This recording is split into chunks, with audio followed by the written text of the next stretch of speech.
नमस्कार दोस्तों, मैं प्रवीण कुमार उज्जवल क्लासेस में एक बार फिर आप सभी का स्वागत करता हूं।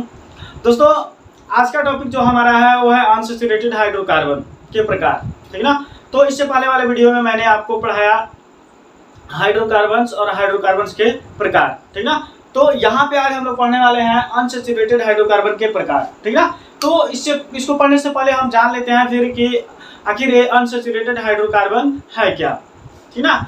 तो ऐसे हाइड्रोकार्बन जिनमें कार्बन के परमाणुओं के मध्य जो बॉन्ड है वो कम से कम एक द्विबांध होना चाहिए या ट्रिपल बॉन्ड होना चाहिए। ऐसे कंडीशंस जब आ जाए इस हाइड्रोकार्बन में तो आप ऐसे हाइड्रोकार्बन को बोलते हैं असंतृप्त हाइड्रोकार्बन, ठीक ना। एक बार और सुनेंगे ध्यान से कि ऐसे हाइड्रोकार्बन जिनमें दो कार्बन परमाणुओं के मध्य कम से कम एक द्विआबंध या एक त्रिआबंध होना चाहिए, तो ऐसे को हम बोलते हैं अनसैचुरेटेड हाइड्रोकार्बन, ठीक ना। तो हाइड्रोकार्बन के यहाँ पे अनसैचुरेटेड हाइड्रोकार्बन, तो यहाँ पे अब हम पढ़ने वाले हैं, देखिए हमारा जो टॉपिक है अनसैचुरेटेड हाइड्रोकार्बन के टाइप्स, यानी अनसैचुरेटेड हाइड्रोकार्बन के प्रकार। तो यहाँ पे हम आपको बताएं कि जो अनसैचुरेटेड हाइड्रोकार्बन है ना, ये दो भागों में बटा होता है, ठीक ना। पहले को बोलते हैं एल्कीन और दूसरे को बोलते हैं एल्काइन, ठीक है। तो यहाँ पे देखेंगे कि ये दो भागों में बटा होता है, और इसको आप बोलते हैं, यहाँ पे पहले वाले को बोलते हैं एल्काइन, यानी एल्कीन बोलते हैं पहले वाले को, और जो दूसरा है इसको बोलते हैं एल्काइन।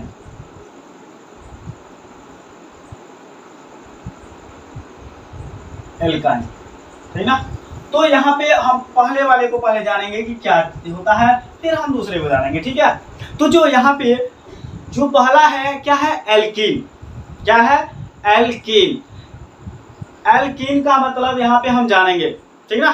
तो देखिए जो असंतृप्त हाइड्रोकार्बन मैंने आपको बताया कि द्विआबंध और त्रिआबंध, यानी इन दोनों पे ही दोनों प्रकार डिपेंड कर रहा है, ठीक ना। तो समझेंगे ध्यान से आप कि ऐसा हाइड्रोकार्बन जिनमें दो कार्बन परमाणुओं के मध्य केवल एक द्विआबंध हो तो उसको बोलते हैं एल्कीन। क्या बोलते हैं, एल्कीन। क्या समझा आपने कि ऐसा हाइड्रोकार्बन जिनमें दो कार्बन परमाणु के मध्य केवल क्या होना चाहिए, एक द्विआबंध होना चाहिए, तो ऐसे को हम बोलते हैं एल्कीन, ठीक ना। यहाँ पे एल्काइन को समझेंगे, ऐसे हाइड्रोकार्बन जिनमें दो कार्बन परमाणुओं के मध्य केवल एक त्रिआबंध हो तो उसको आप बोलते हैं क्या, एल्काइन। क्या बोलते हैं, एल्काइन। बस देखते रहिए, आपको बहुत अच्छे से समझ में आ जाएगा क्या बोलते हैं, एल्काइन। आइए हम इसको डिफिनीशन खुली करके मैं आपको बताता हूं। तो इसका डिफिनीशन हम देखते हैं, यहाँ पे देखिए, यहाँ पे लिखते हैं ऐसे हाइड्रोकार्बन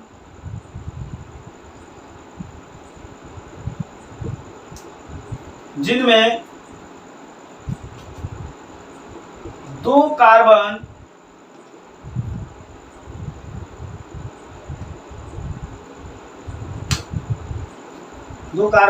परमाणुओं के मध्य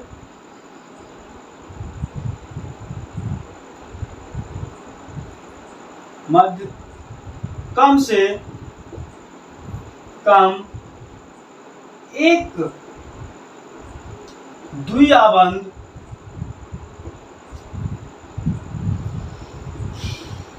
हो उसे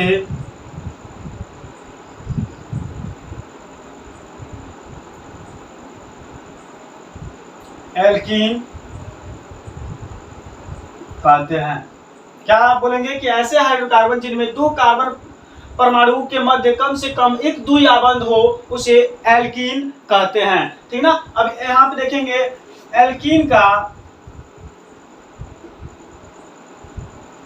एल्कीन का सूत्र क्या होता है, तो CnH2n होता है। क्या होता है, CnH2n होता है। आइए इसके एग्जांपल्स को हम समझेंगे यहाँ पे, ठीक ना। तो इसके एग्जांपल्स को हम लेते हैं, क्या है आप देखेंगे, यहाँ पे अगर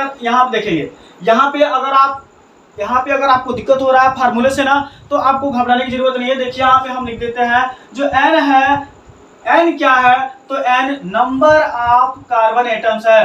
क्या है, यानी कार्बन परमाणुओं की संख्या है।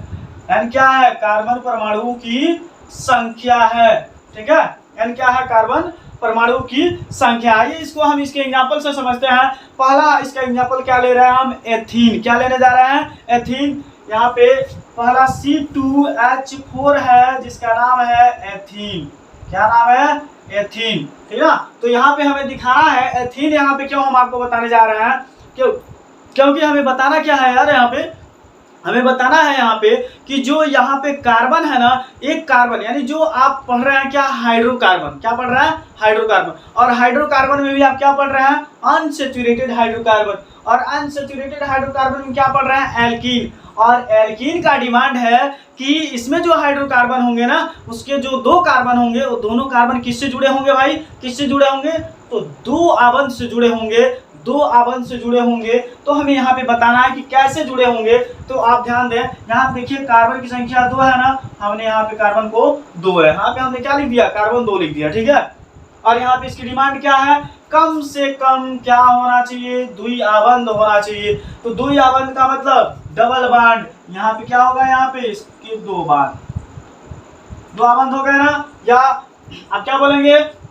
डबल बॉन्ड बोल देंगे। ठीक है, और यहाँ देखिए जो हाइड्रोजन है, हाइड्रोजन की संख्या कितनी है? 4 है। तो एक हाइड्रोजन आप यहाँ पे इसको थमा दीजिए, एक हाइड्रोजन यहाँ पे थमा दीजिए, और एक हाइड्रोजन यहाँ, और एक हाइड्रोजन यहाँ। इस प्रकार से आप देख रहे हैं कि जो कार्बन की जो डिमांड है वो क्या है? ये डबल होना चाहिए और एक दो एक एक होना चाहिए। तो यहाँ पे क्या देख रहे हैं? जो कार्बन जो परमाणु है ना, उसके जो अंदर डबल बॉन्ड होना चाहिए, और सिंगल बॉन्ड यहाँ देख रहे हैं कि यहाँ पे एक डबल बॉन्ड है और यहाँ पे 2 सिंगल बॉन्ड है ना। तो यहाँ पे जो कार्बन की बैलेंसी है वो क्या कितनी होनी चाहिए भाई? 4 होनी चाहिए ना। तो देखिए 4 है यहाँ पे, 2 यहाँ पे है और 2 यहाँ पे है। तीनों को जोड़ेंगे ना, कितना हो जाएगा? 4। यानी कार्बन की बैलेंसी कितनी हो जाएगी? यहाँ पे 4। यहाँ पे देखिए 1 2 और 2, यहाँ भी कार्बन की बैलेंसी कितनी है भाई? तो 4 है। तो ये क्या है? एल्कीन है। ठीक ना, एल्कीन में जो इसका पहला फार्मूला था क्या था? एथीन का। दूसरा हम आपको बताते हैं प्रोपीन। दूसरा क्या है? प्रोपीन। यहाँ पे देखेंगे पहला और दूसरा यहाँ पे है प्रोपीन। अब प्रोपीन का क्या होता है? तो प्रोपीन का होता है C3H6। क्या होता है? C3H6। ठीक ना, C3H6 में आप देखेंगे 3 कार्बन है, 1 2 और 3। कितने कार्बन है यहाँ पे? 3। तो यहाँ पे आप देखेंगे, हम इसको यहाँ पे लिख देते हैं C3H6। ठीक ना, यहाँ पे देखिए इसके यहाँ पे कितने हैं? यहाँ पे 3 कार्बन है ना। तो हम यहाँ क्या करेंगे? देखिए इसको हम एक जगह डबल बॉन्ड जोड़ देंगे। क्यों? क्योंकि कह रहा है कि इस यहाँ जो कंपाउंड होगा ना, उसमें कम से कम एक द्विआबंध होना चाहिए। यहाँ पे डबल ही होना चाहिए, द्विआबंध, एक द्विआबंध होना चाहिए। यहाँ पे देखेंगे तो यहाँ पे अब देखेंगे कार्बन की संख्या यहाँ पे 3 है, तो 3 हमने लिख दिया, और यहाँ पे। ठीक है, और यहाँ पे हाइड्रोजन की संख्या कितनी है? 6। और इनको हमें डिवाइड यहाँ पे क्या करना है? बांट देना है। तो एक यहाँ लिख दीजिए। ठीक ना, और यहाँ पे क्या कीजिए? इसको एक आप यहाँ पे दे दीजिए। कितना हो गया? 2। और एक आप इसको यहाँ पे दे दीजिए। कितना हो गया? और एक यहाँ पे इसको दे दीजिए, और एक आप यहाँ पे दे दीजिए। ठीक ना, तो देखिए यहाँ पे आप देखेंगे जो कार्बन है वो, यहाँ पे जो कार्बन है, यहाँ पे जो जुड़ने वाला है कार्बन, यहाँ पे आप क्या देख रहे हैं? यहाँ पे आप देखेंगे, क्या रुकिए, इसका यहाँ पे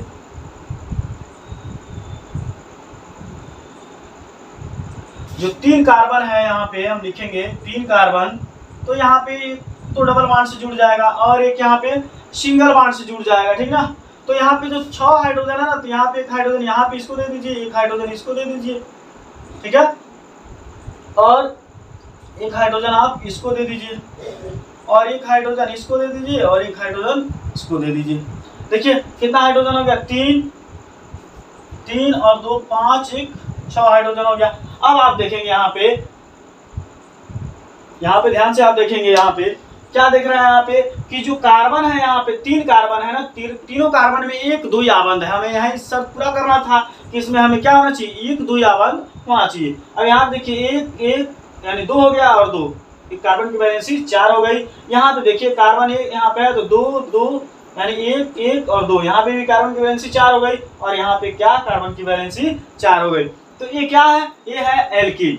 ठीक ना। तो एल्कीन आपको समझ में आ गया होगा। चलिए अब मैं आपको बताता हूं एल्काइन। क्या?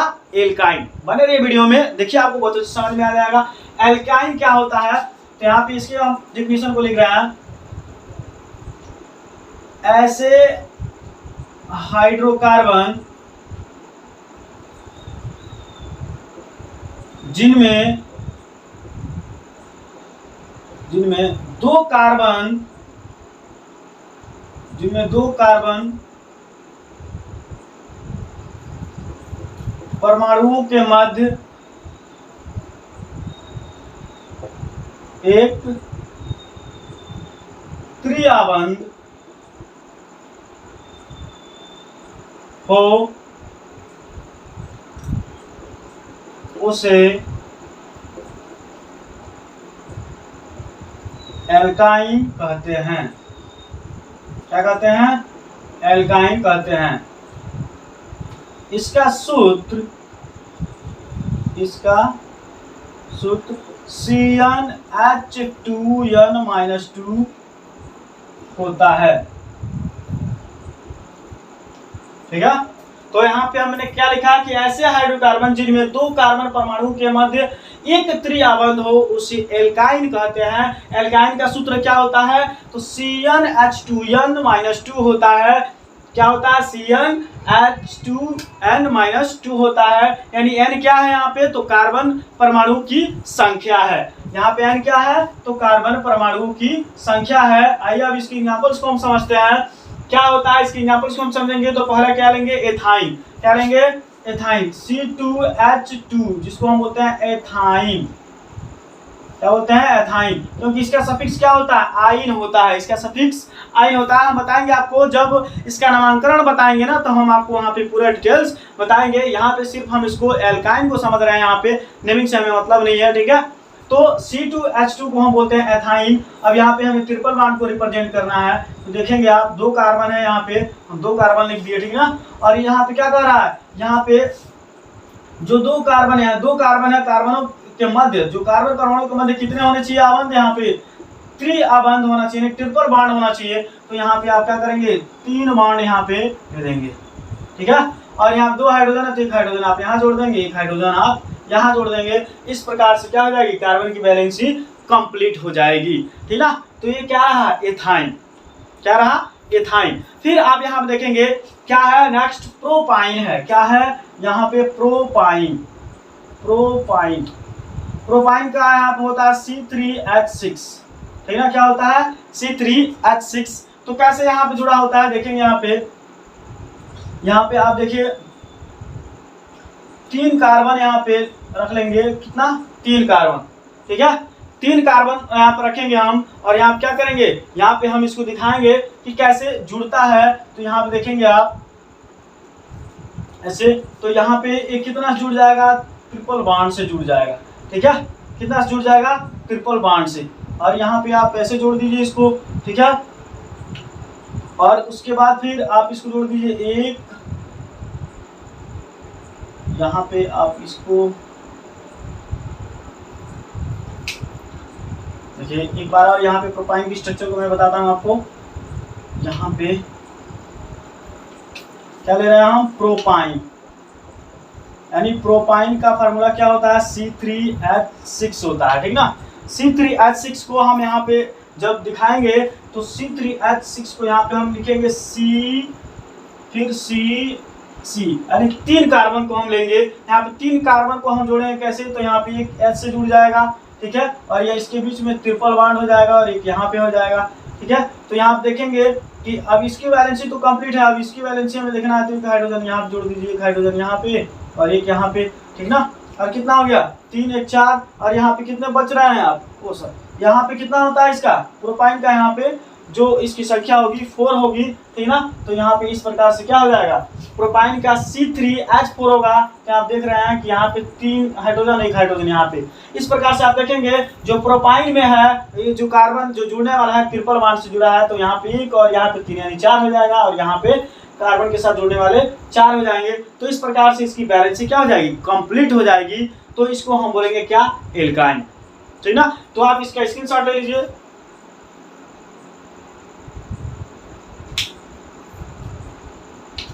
ठीक है।